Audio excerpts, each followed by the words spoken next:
was to try to see if I could find some way myself to DIY a way out of my suffering. I was in graduate school, working on my PhD, walking down towards campus, and I had the epiphanous moment of stepping back and looking at what was going on up here. It turns out it was just blah, blah, blah, blah, blah, which is why, it was about nothing in particular. Worthless, had nothing to do with my doctoral thesis, nothing whatsoever. But for whatever reason, I was moved to believe. I had all these thoughts up there, and there was no belief that that was okay. I had suffered a lot by the time I was in my late 20s, and so I had a lot of narrative going on that was very painful, and there was no reason it should have been. I had good money to get through graduate school, good assistantship, wife, 2 kids, everything was fine, very healthy, but I had this problem. And so I thought, is there some way I can stop this? I had no reason to believe this was possible. I had not read anything that was possible, but I knew somehow I had to stop this thing. So I set about trying to find a way to stop this narrative. It turns out, as I got on this path, I was going to do it DIY, one. I was going to do it empirically, scientifically, with no philosophy, no religion, absolutely naked. I was being trained as an empirical scientist. The idea was, can I just run the experiments myself? Give me the lab notebook, I'll run the experiments, and I'll see if it works or not. And I'll say yes or no for the experiment. That's all I'm going to do. Sources have to be contemporary. We're trying to do this thing scientifically, empirically, contemporary sources. I didn't want anything from 2,500 years ago, 2,000 years ago, 1,000 years ago, been passed down through God knows how many hands of people with vested interest in making it come out some way. The idea was it's got to be those parameters. Very scientific, contemporary sources that I could validate, that I had videos of, people I talked to had met them, I had met them myself. So it had to be absolutely a clean data set and clean sources.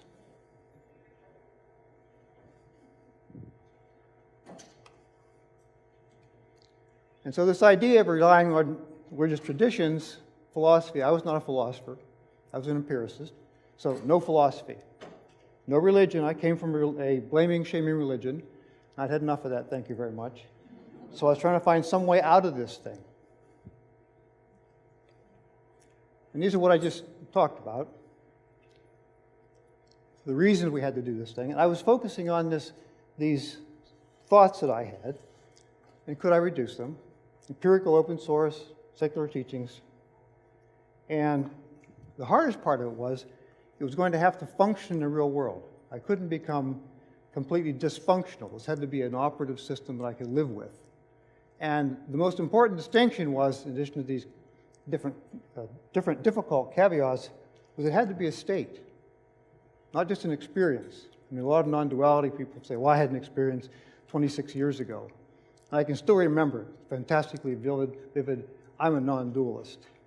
I said, well, not so much. Because we have a lot of research now on memories. I was in a false memory fMRI study. I mean, you have something's 2 years old, and you've called it up 4, 5, 6, 8 times. It's not correct anymore. Your memory is absolutely incorrect. So it had to be a lasting state. Mini-me is down here because it really came to be a process of trying to find a mini-me, a less me-involved operating system.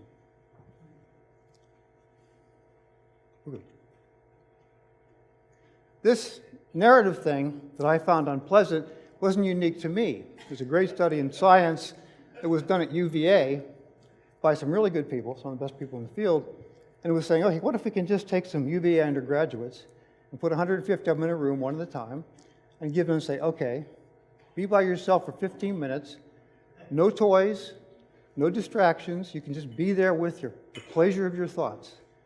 And how's that work for you? They said, oh, not surprisingly, 90% came back and said, no good, no good. Okay, well, maybe it's because we got them in a laboratory. So they sent them back home, go back to your pod. They go back to their pod, even worse. First, 15% of them cheated. But the ones that didn't cheat said it's just as bad as it was in the lab.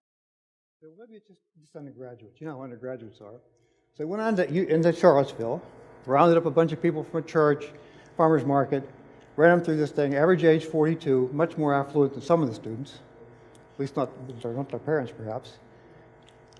Same result, same bad result. Okay, this is not okay. Take 50 of these people and ask them if they like electric shocks. And you find the ones say, no, I do not like electric shocks. Okay, well, you're in the pool. So you get in this thing, you're in the not like electric shocks pool, and we're going to give you a button in your hand, a control, that goes to an anklet that has a shocking collar on it. And you're going to go back in that room again. You can sit there 15 minutes again, and we'll just see how it goes for you. If you need to be diverted your attention some way to pull your attention back away from what you're going through, you just push this button. You get a strong electric shock to your ankle, and it will bring you out of your unhappiness.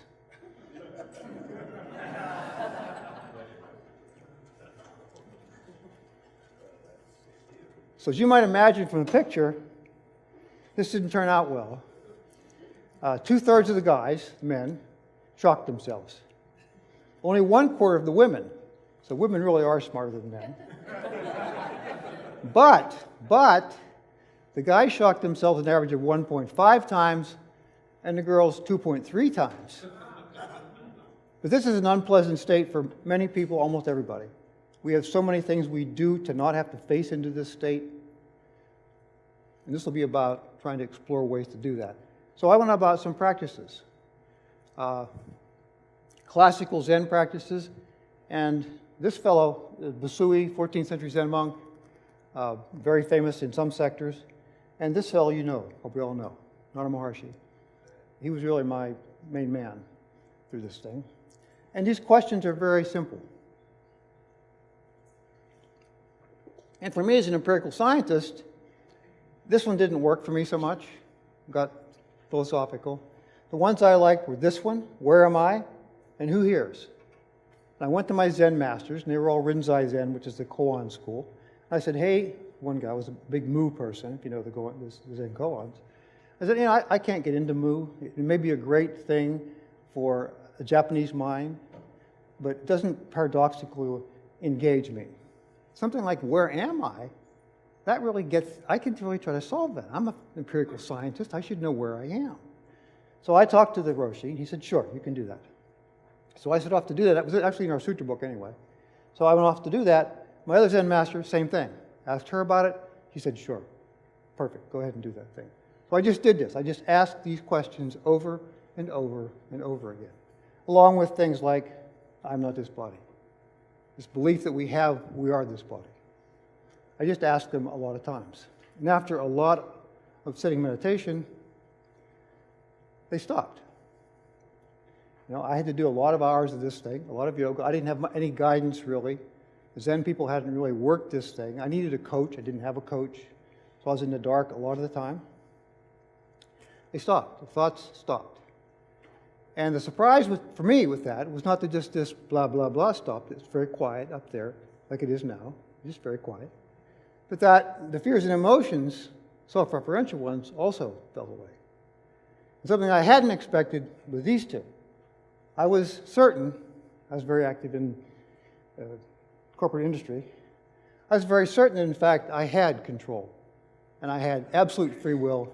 And all that happened, successes and failures, were mine, my responsibility, my failure, my successes. And when I fell away, like that, snap. It just fell away right along with everything else. So I'm standing there, and I've got 1,000 people working for me, 4 research labs and a $250 million budget, and I've got to go to work. And there's nothing up here.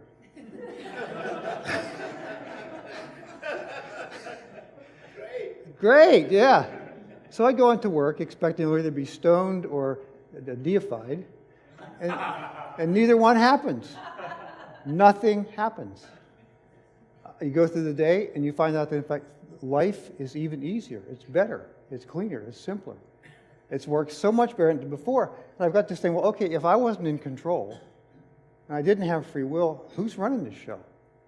And I just kept watching and I kept seeing, in fact, life does itself just perfectly well. Thank you very much.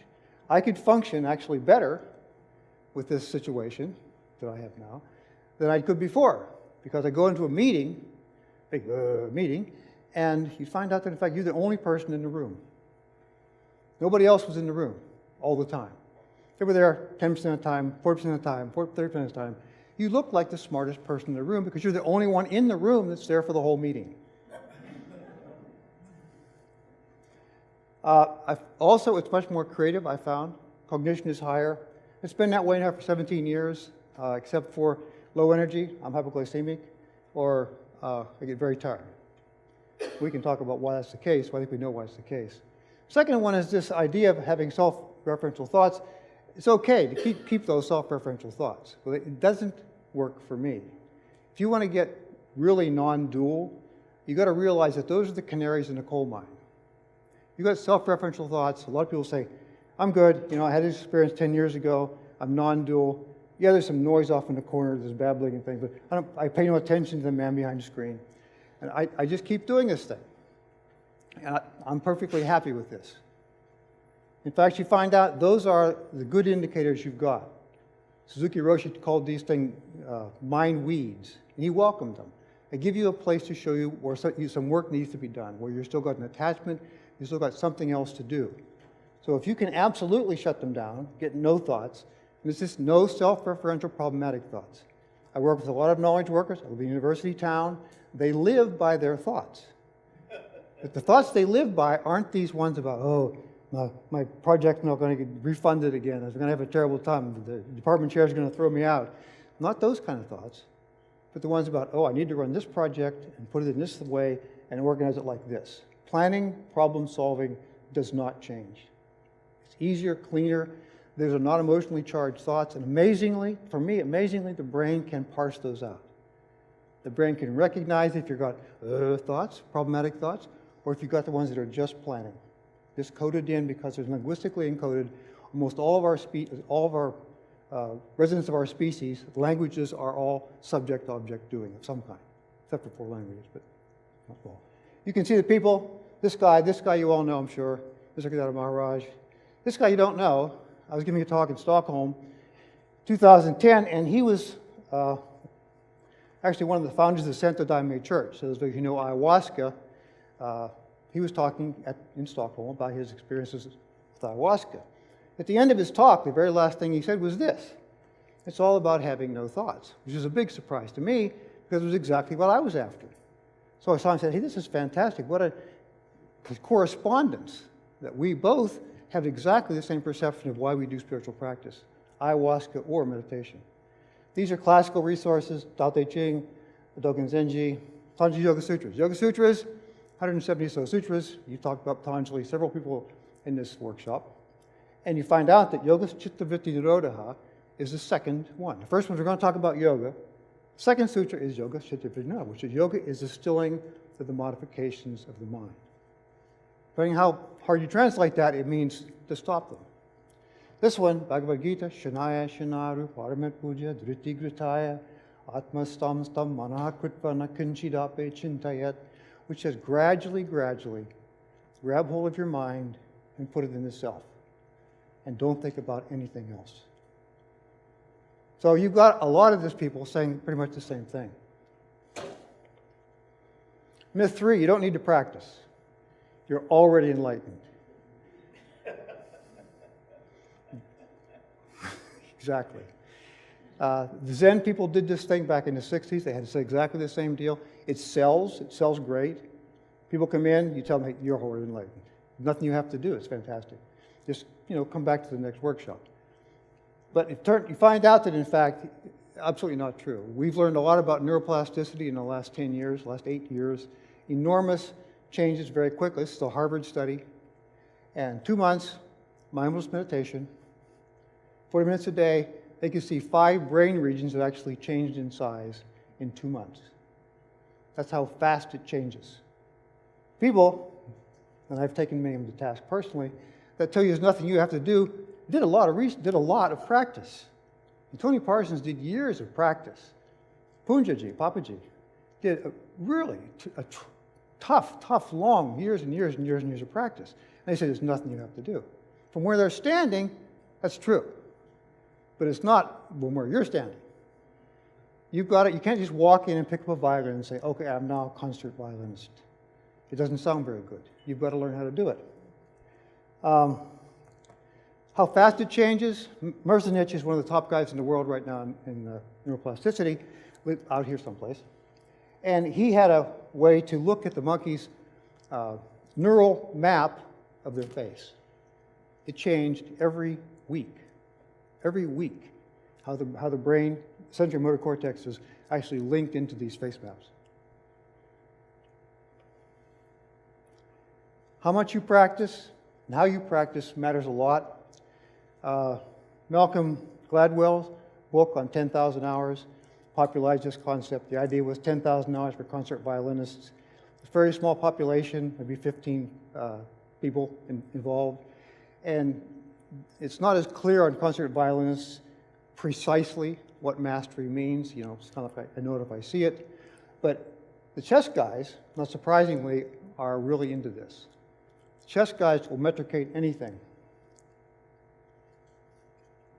And what they found is that, same thing, 11,000 hours to mastery. However, big bandwidth, 3,000 to 23,000. And they really know what mastery looks like in ELO points, which is how they measure success in chess. And so genetics plays a role. Genetics matters whether you're going to be a 3,000-hour person or a 23,000-hour person, but you're going to practice. And it really determines whether or not you reach this and if you can go beyond that. Some chess masters keep growing and growing and growing and growing. Some don't. Some just peak out and stop. One thing down here, and this is from Anders.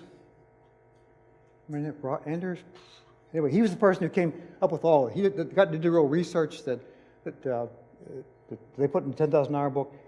And Anders Ericsson. Practice on what you don't do well. I mean, I did a zillion hours of yoga. And if you aren't careful, you just keep doing the same exercise all over and over again. I'd love to do 4 bends. I just do 4 bends all the time. You never do backward bends. If you're going to expand your yoga practice, do the parts you're not good at. Meditation practice, do the parts you aren't doing well, that you try to avoid, because that's where your growth is going to be. Myth 4, mystical experiences are a mystery. Not so much. We now have some good models for this. This fellow, Newberg, is at Penn. D'Achille was also there. He's passed on, but Newberg is still there, functioning very much.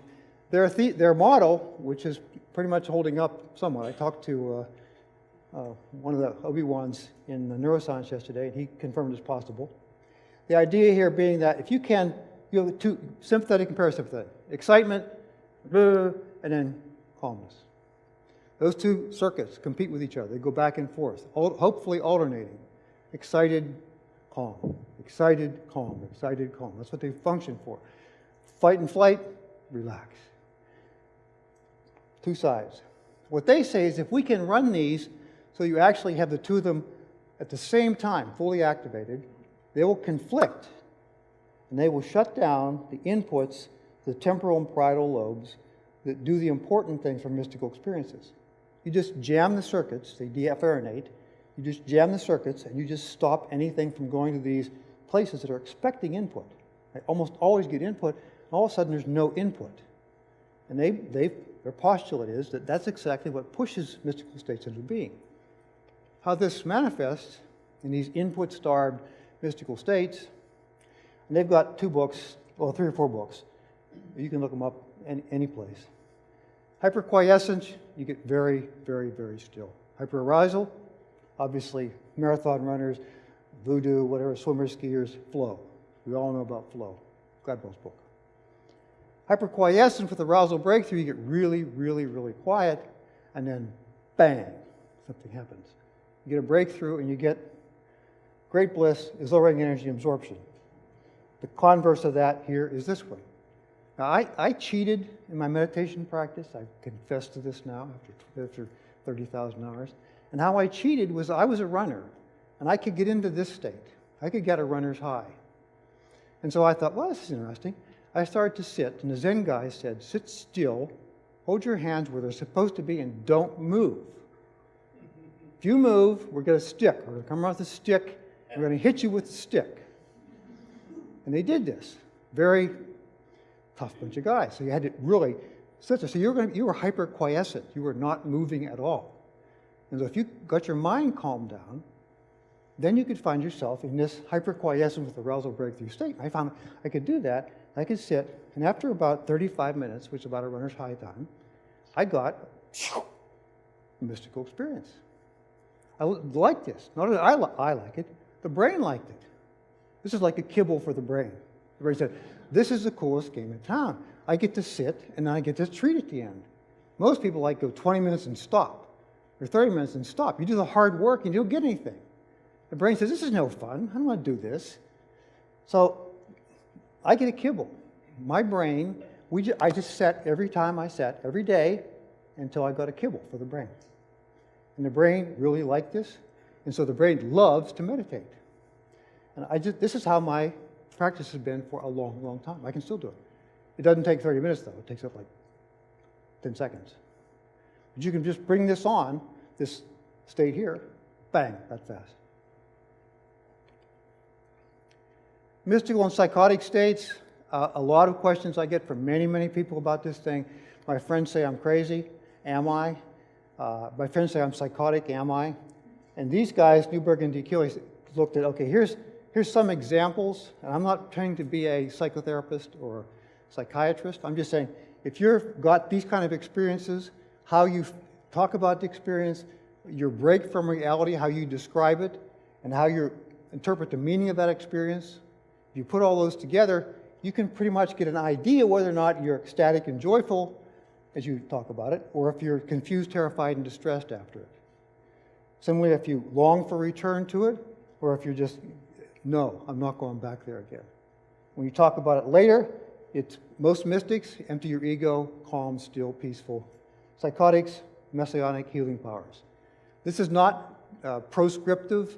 This is not absolutely take it to the bank. If you can't function, if you can't raise your kids, if you can't do a job, if you can't go out in the world and function somehow reasonably well, then go see somebody. If not, and you fall into these categories, then it's almost certainly a mystical experience. Myth 5. Spiritual path needs levels, titles, and an endpoint. Everybody loves this one. Why do they love it? We are evolutionarily bred into liking hierarchies.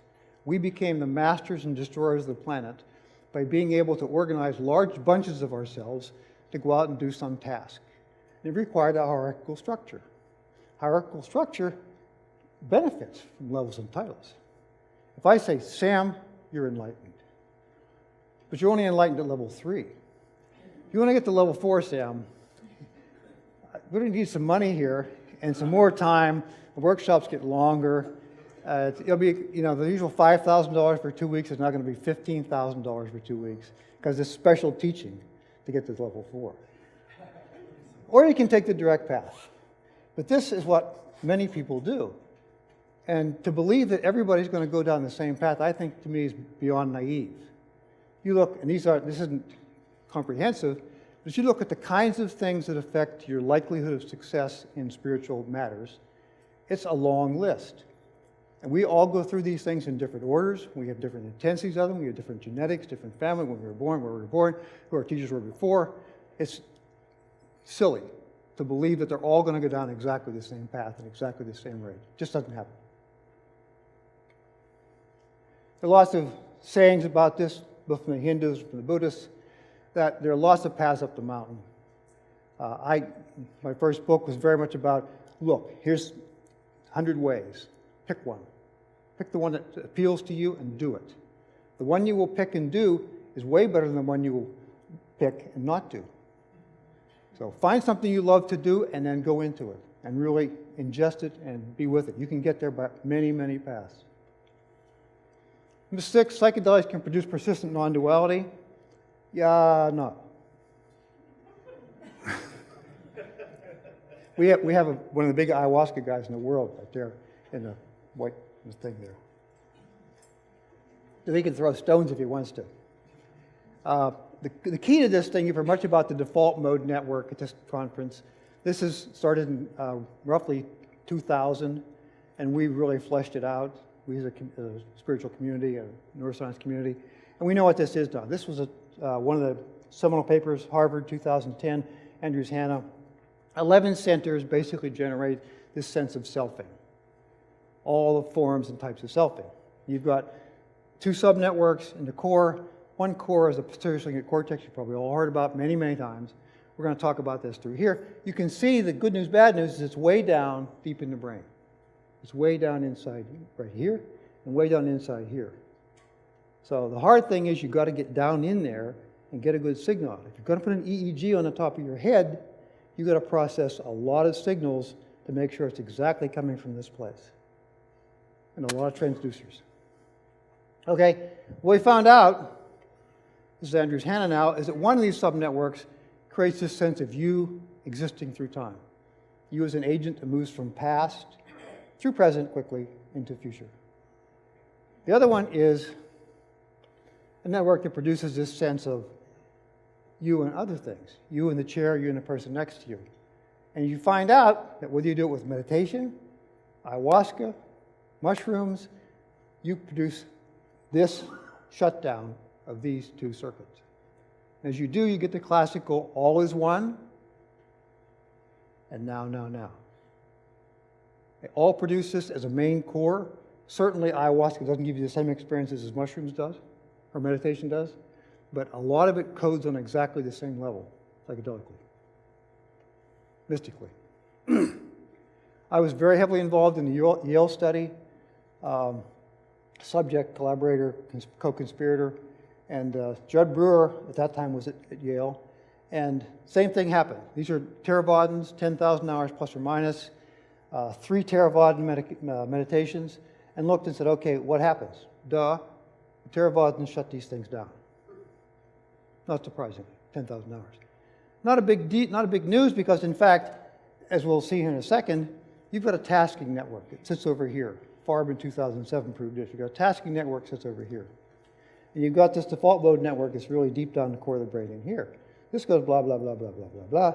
And when you're doing a task and you're over here, then you're consumed by your task. If it's a task you love to do, you'll notice you're not thinking. If you're rock climbing and you're doing a high pitch, you've got to be really careful. You pay attention and you don't think. And we like it because we don't think. If you're in a chess match, whatever it is that really turns you on, avocation or vocation, this tasking network will shut down the default mode network. So these guys were really just tasking.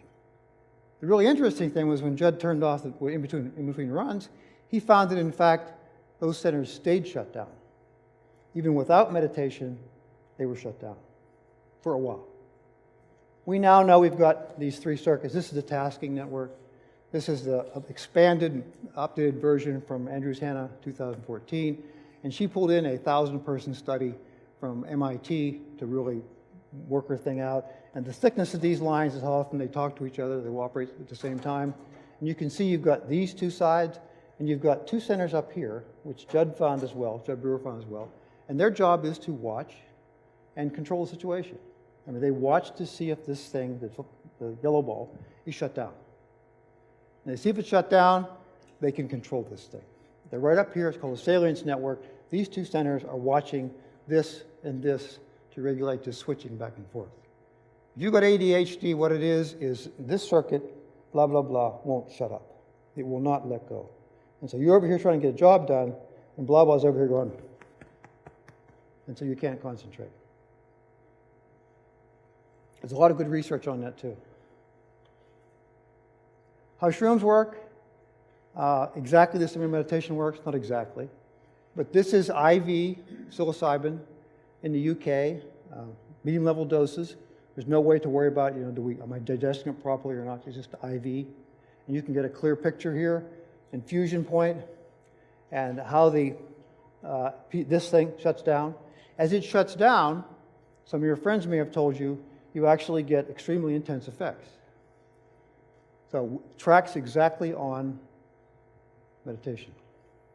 Ayahuasca, same thing. This is a well-known study now. It was recently done, but it's pretty well known quickly. Same thing happens. These 2 are the core centers. Before ayahuasca, on ayahuasca, in the fMRI, they're shut down. They're gone. same thing happens. There's a very nice longitudinal study now we were looking at yesterday at lunch on long-term usage of ayahuasca. But they all work. The one thing, and I recommend everybody have some kind of mystical experience. If it needs to be mushroom, I'm not pimping for mushrooms. I'm a virgin, by the way. I'm a virgin on psychedelics. But I encourage people to do something. Get some mushrooms from somebody, anybody, any place, and really, backyard. Make sure they're really good stuff. But I encourage people to do this. One fellow here in the Bay Area I work with, he's at a conference today, and he'd been practicing very hard. Practice, but he wasn't getting anywhere. And so I said, get some mushrooms. And magically, someone who he didn't expect would have mushrooms gave him a Hershey bar that was wrapped around, has your wrapper around some mushrooms. And he reached up, took them, lo and behold, bango. Now the brain knew what was possible. The problem is if the brain doesn't know what's possible, this is its reality. If you show it something else, you say, oh, gee, this is all kinds of things are possible. I can make this, I can make that, I can make peacocks, I can make crawling snakes, I can do all kinds of things. So you say, okay, my consensus reality is not the only reality there. The brain, as somebody said on Friday, it's a best efforts basis. The brain's not trying to do a perfect job of replication. It's just trying to say, well, okay, the lion comes down to the steak, the lion's hungry, the lion eats the steak. That's fitness. However, the lion then says, well, okay, my belly's full. I'm looking for a lady lion. So he doesn't care about the steak anymore. Now he cares about lady lions. That's fitness. It's not perfect, but it's fitness. As your demands change, you adapt and you move to another object. So, as far as matching these up, they all go on the same scale. Psychedelics, what I do, persistent non-duality. Yeah, persistent non-duality.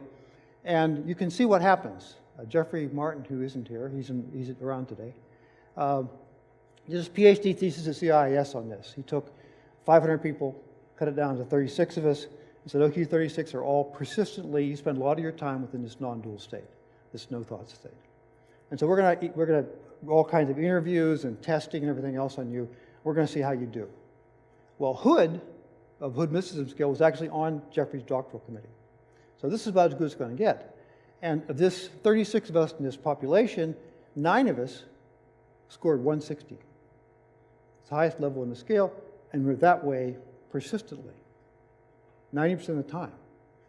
So it's like a 90% of the time psychedelic experience on this scale, common scale. The problem with psychedelics is it's 6 hours and it's gone, or 8 hours, or 14 hours and it's gone. The brain doesn't get a chance to learn how to do it itself. You got to make the brain learn how to do it itself, or it's not going to be persistent. I met a guy in Yucatan, 12. He had done 2,000 trips of high-dose, high-strength acid. I said, well, how's it going for you? He said, not there yet. 2,000. You say, well, it's not working. And actually, he developed an enormous ego around being an extreme athlete on acid. So it doesn't get you there. You've got to somehow find a way to taper it down, make the brain learn how to do it. It's exactly the same receptors. It's the same circuitry. It's the same chemicals. The brain's got them. It has to work that way, or the psychedelics wouldn't work that way. Plant medicine works because they found out how to hack our system. We discovered that we had synapses and how they worked with cannabinoids. All research results are reliable and good and true. Everything's fantastic, not so much. This is the big study in Journal American Medical Association, you'll see here, on mindfulness meditation. 47 trials, lots of people. You can see the words on mindfulness meditation. However, of those 47 trials, you get down here, and the guys in Hopkins wrote a report, said, but only 10 of those 47 trials were without bias. So you've got 37, 3/4 of the trials, the good trials, these are the best trials, were biased. They're biased because if I'm an XY person, a religion, not Buddhism, I'm picking Buddhism. I actually have some friends in Buddhism. If you believe that you're protecting the Dharma. And it's your job to protect the Dharma, and you select people from your sect, and you run your sect's practices, and you evaluate the goodness of this, the fitness of this against your sect's attributes. That's going to be biased. No matter how careful you are, it's almost impossible to avoid bias. It doesn't have to be pernicious, but it creeps in. You've already done it with the selection of your subjects. A lot of it can't be reproduced. Psychological studies, they picked this another meta-study published in Science, just published, and 97% of the studies they picked had a very high significance, very great study, fantastic, awesome study, so they went back and tried to replicate it.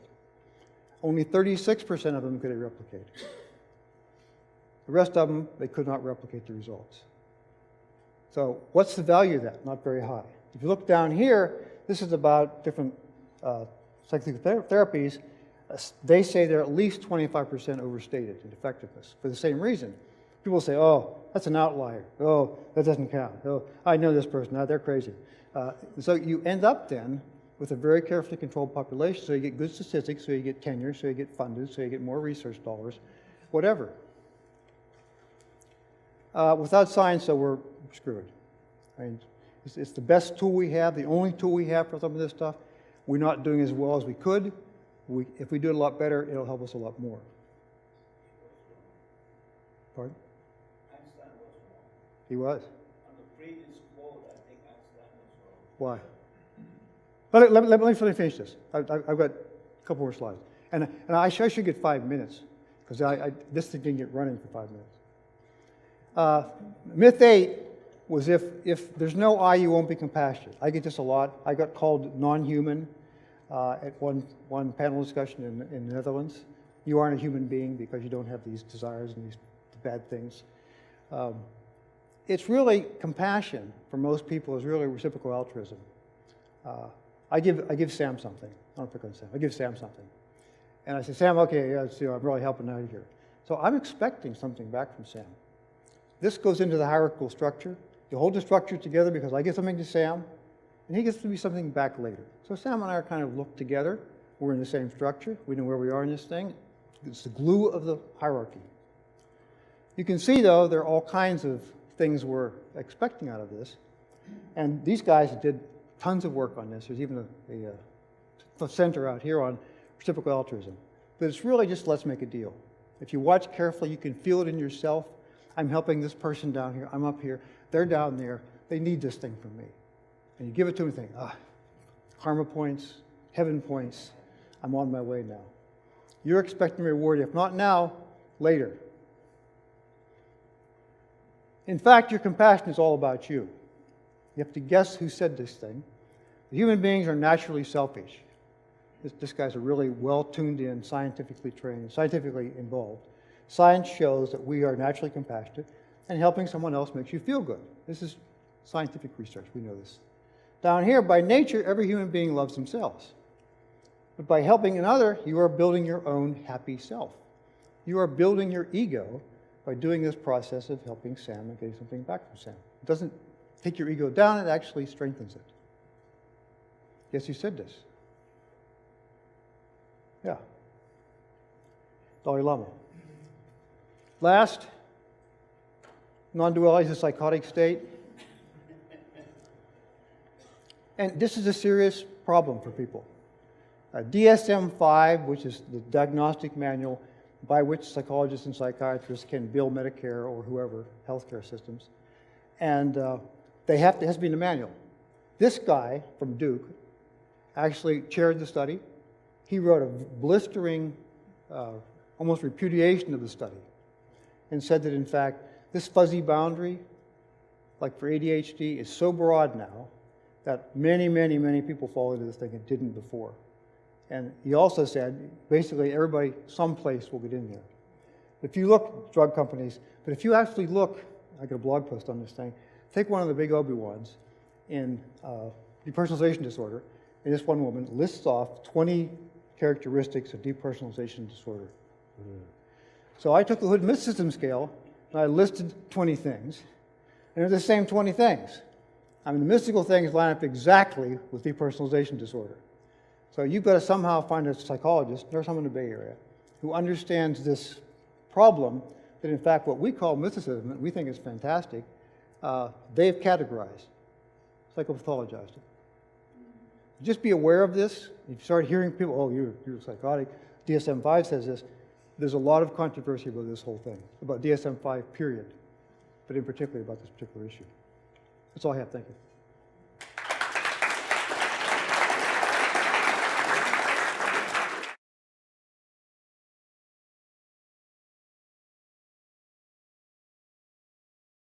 Live with. And the most important distinction was, in addition to these different difficult caveats, was it had to be a state, not just an experience. I mean, a lot of non-duality people say, well, I had an experience 26 years ago. And I can still remember it, fantastically vivid, I'm a non-dualist. I said, well, not so much. Because we have a lot of research now on memories. I was in a false memory fMRI study.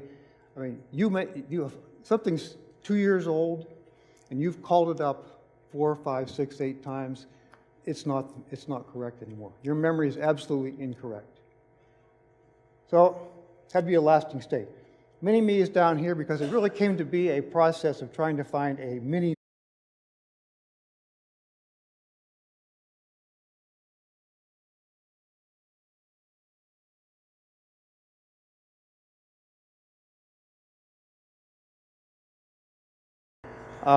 was to try to see if I could find some way myself to DIY a way out of my suffering. I was in graduate school, working on a PhD, walking down towards campus, and I had the epiphanous moment of stepping back and looking at what was going on up here. It turns out it was just blah, blah, blah, blah, blah, which is why, it was about nothing in particular. Worthless, had nothing to do with my doctoral thesis, nothing whatsoever. But for whatever reason, I was moved to believe. I had all these thoughts up there, empirical scientist. The idea was, can I just run the experiments myself? Give me the lab notebook. I'll run the experiments, and I'll see if it works or not. And I'll say yes or no for the experiment. That's all I'm going to do. Sources have to be contemporary. We're trying to do this thing scientifically, empirically, contemporary sources. I didn't want anything from 2,500 years ago, 2,000 years ago, 1,000 years ago, been passed down through God knows how many hands of people with vested interest in making it come out some way. The idea was it's got to be those parameters. Very scientific, contemporary sources that I could validate, that I had videos of, people I talked to, had met them, I had met them myself. So it had to be absolutely a clean data set and clean sources. And there was no belief that that was okay. I had suffered a lot by the time I was in my late 20s, and so I had a lot of narrative going on that was very painful, and there was no reason it should have been. I had good money to get through graduate school, good assistantship, wife, 2 kids, everything was fine, very healthy, but I had this problem. And so I thought, is there some way I can stop this? I had no reason to believe this was possible. I had not read anything that was possible, but I knew somehow I had to stop this thing. So I set about trying to find a way to stop this narrative. It turns out, as I got on this path, I was going to do it DIY, one. I was going to do it empirically, scientifically, with no philosophy, no religion, absolutely naked. I was being trained in empirical.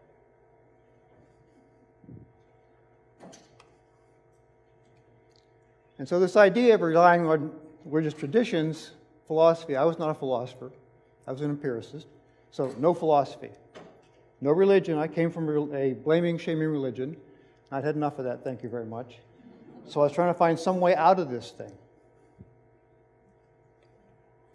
And these are what I just talked about. The reasons we had to do this thing. And I was focusing on these thoughts that I had, and could I reduce them? Empirical, open source, secular teachings. And the hardest part of it was going to have to function in the real world. I couldn't become completely dysfunctional. This had to be an operative system that I